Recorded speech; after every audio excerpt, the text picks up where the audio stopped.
Digital trade barrier जो है वो माना जा रहा है कि दोनों पक्षों को डिसाइड करना है, और ये पहला चरण जो है डील का, उसमें शायद ये शामिल नहीं होंगे।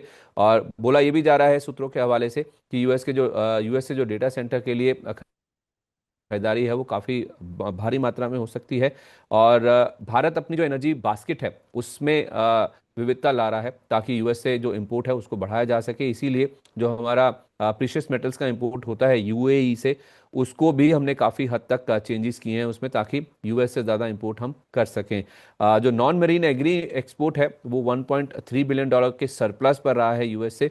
और जहाँ तक एग्री प्रोडक्ट्स की बात है, तो एग्री प्रोडक्ट्स का एक्सपोर्ट जो है वो $2.8 बिलियन रहा है, और इंपोर्ट रहा है $1.5 बिलियन का। तो यहाँ पर आप देखेंगे हम सरप्लस पर हैं $1.3 बिलियन के। और भारत में आने वाली किसी भी चीज़ के ऊपर जो बायो सिक्योरिटी कंसर्न्स हैं, उससे जुड़े हुए जो नॉर्म्स हैं उनको मीट करना होगा। स्पेशली ये जो जेनेटिकली मॉडिफाइड जीएम फूड्स हैं वो भारत में अलाउड नहीं है, उनकी इजाज़त नहीं है, ये साफ तौर से सरकारी सूत्रों की ओर से बोला गया है।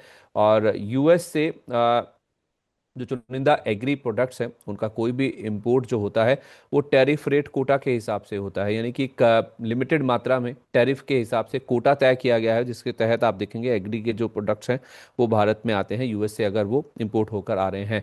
सर, ये जो चीज़ें निकल के सामने आ रही हैं, ये क्या दर्शा रही हैं? ये कि हम सही दिशा में चल रहे हैं, कोई ज़्यादा दिक्कत की बात तो नहीं है?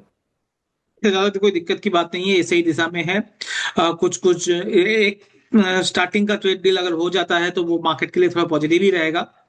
जी। क्योंकि अभी भी यूए के साथ ट्रेड डील की बात हुई है, साइन नहीं हुआ, हस्ताक्षर नहीं हुए। हम्म। तो वो हो जाए एक बार, तो ये एक अच्छा ही है, पॉजिटिव रहेगा सर। इंडिया यूएस भी, इंडिया यूए भी, यू भी।